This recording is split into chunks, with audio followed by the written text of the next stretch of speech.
Okay, this is to demonstrate the Fusion Cobra.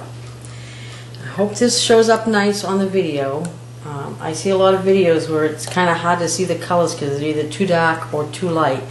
So I chose kind of a sea foamy green because hopefully it's in the middle range and you can see it okay. And a contrasting color white, and I hope it shows up well enough that you won't have a problem seeing it in the video. So I'm going to do a 7-inch bracelet. So I did, just for wiggle room, 8 feet of blue and 4 feet of the white for the fusion part. Now you want to put the white around your little buckle like that. Make sure it's even. And you're going to tie, you're going to have the loops come, you're going to have the cord come up through the bottom of your buckle so that you can tie your white onto it as you do your first knot. I'm just going to leave that, I'm being too picky. So hopefully you can see this okay. I'll check it before I let it get up to the... So do your first. I just do a regular go right into it and tie it off. You can see your white, hopefully it shows up nice in the video. Now you get set up for your first little cobra stitch here, or Solomon as some people call it. Take your right and put it under your right and then up through the core. And then pull it, type it not so tight that you lose it on the left side. Tighten up your knot and then tighten this up a little bit. And keep it on the right side so you always know it goes on the right. Then going on to the next knot, get it all ready. Same with the left. Bring it underneath your left side and then up through the core. Tighten it a little bit. Tighten up your regular Cobra Solomon knot. Tighten this up a little bit more. Now you can see the left side is on the bottom, but you want to keep it on the left. And I've memorized a good way to remember which one goes next is I got my nubby, my knot on the right. So I'll set up my thing, and that means I got to take the cord from the right, and it's on the top, and bring it underneath your right knot and then up through the core. Tighten it a little. Tighten your knot up. And now if you can do this in one shot, more power to you. I just have been working on computers for 20 plus years, so struggle with the carpal tunnel, so I don't have the strength to tighten it up in one shot. So I got to do by little bits. So I'll keep doing this a little bit more, so hopefully by just me doing it you can see how the knots work up and how lovely, lovely, lovely, lovely that this fusion knot, this fusion stitch really is. And I had tried to find some videos myself, but there were none to be found. And a lovely man, Roland, on the Parachute Crafters group site on Facebook, directed me to a tutorial that was still images. And I was able to figure it out through that. But I know that a lot of people are visual, and if it's a complicated knot on the same way, I will need a video. So I'm doing this at the request of a couple of people who said yes when I offered. And this is my first instructional video ever, so I hope I don't sound like a goofball. But this is how you do it. And I hope that it helps people learn the Fusion Cobra.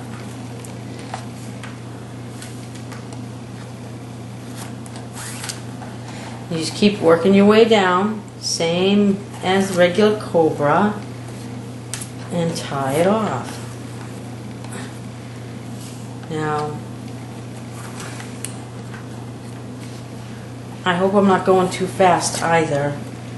Maybe I should slow down like that lovely gentleman from Tying It All Together. His videos are phenomenal. He does his videos so nice and slowly, and gives you time, pauses enough to give you time to look at it and see where you're supposed to be, that I was actually able to do this Celtic braid along with him in the video. Woohoo! So, moving on. I'm going to show you the whole thing because I'll show you how I try and weave in the ends when you get to the bottom, because down the bottom you got to figure out how to do that.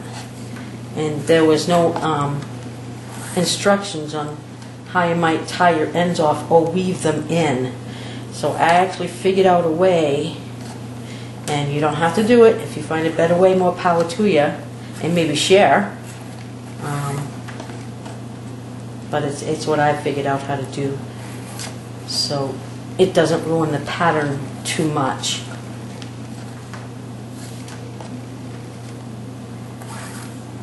Up under the bottom, underneath everything, and up through the core.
The end gets tight.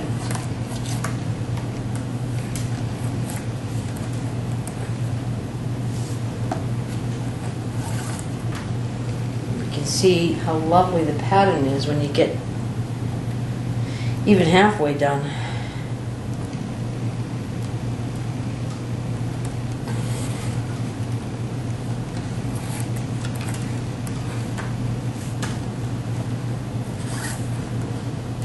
Now, I actually did a video already, and the bracelet broke on me because I didn't like my black. I don't like the way the outer core melts. Kind of wondering if it's fake paracord.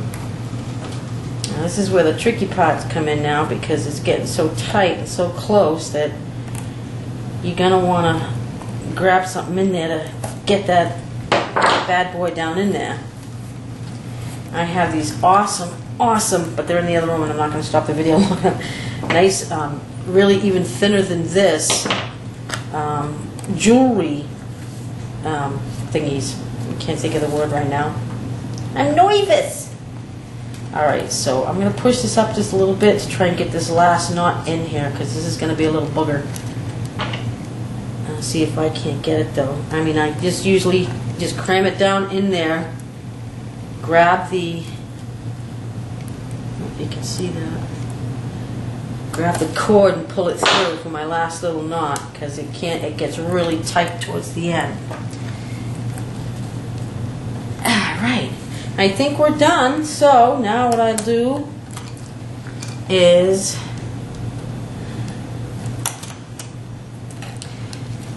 now because you don't want these hanging out in the front, you got to try and get them in the back. So what I usually do is loosen up my knot just a little bit,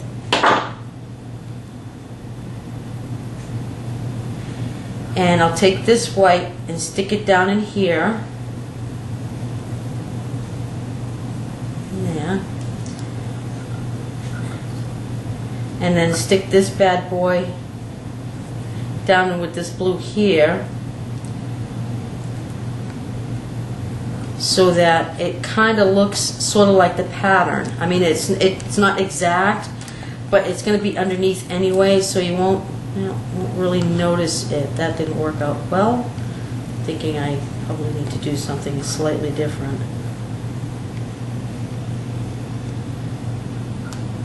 Oh, I know what it is. Weave it over the knot and then through the back of the loop. I think that's what I did. I always have to sit there and figure it out every time to try and get it to stay close to what the pattern is. I mean, that's not exactly on pattern, but it's better than having them stick up and having them go in all weird ways like I just had. So then I tie it nice and tight, and I singe the purple, the main color, the knots first, which in this case is this bluey greeny sea color. So, and I'll do the front first, because usually what I end up is I have all three in the back, so I can cut and singe those all at once. But I do this outer one first and make sure everything's nice and tight. Snip it and go. Now usually I have a piece of metal here, because metal is the best. I'll use my scissors for now, because you can rock it back and forth. That way, when you melt it, there's not sharp parts up against your wrist, itching your wrist or bothering your wrist or making an irritation. So, oh, kitty! Very curious kitty, loves to get in on the action. Alright, so there's the three pieces. Now I definitely need a piece of, I'll use these scissors for now. I apologize for not having everything ready and set up and ready to go. Ooh. So, I'll burn all three at once. I need more lighters. I have found since crafting these that I'm running out of lighters quickly. And then same thing, rock it. So that way you kind of contour the nylon as it's melting. Move, kitty. Love you, but move. There you go. And hopefully I didn't ruin everything enough that you can see what I did. I was off camera when I was showing how to weave in the ends. Now, to weave in the ends, you open up the knot like I said, and you can take this this white one here and go up over this knot and through the loop of the back knot. I don't know if you can see that okay. So it kind of finishes off another little diagonal. It's not going to be perfectly on pattern, but you get the idea. And then stuff this one in through this way. And then tighten up your knots as usual. Kind of like placing them and tighten them nice and tight. And you kind of get almost like a little zipper effect, but it's better than some of the other things that I've tried. Tightened up tight.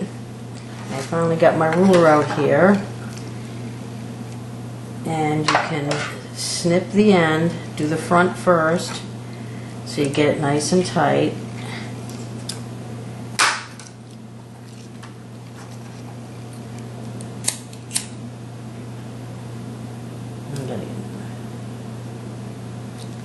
I rock it, like I said, contour. It melts up okay.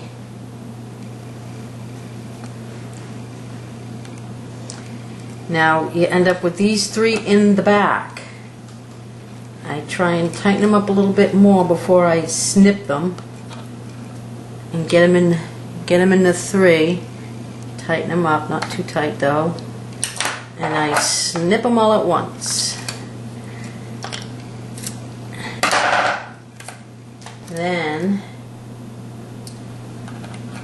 I'll try and do it left-handed. Not very good there. And then you can singe them all at once and then rock it on the metal. As I said, then you end up with a smoother finish. It doesn't irritate the wrist so much, and that's the ending. And that you have your Fusion Cobra.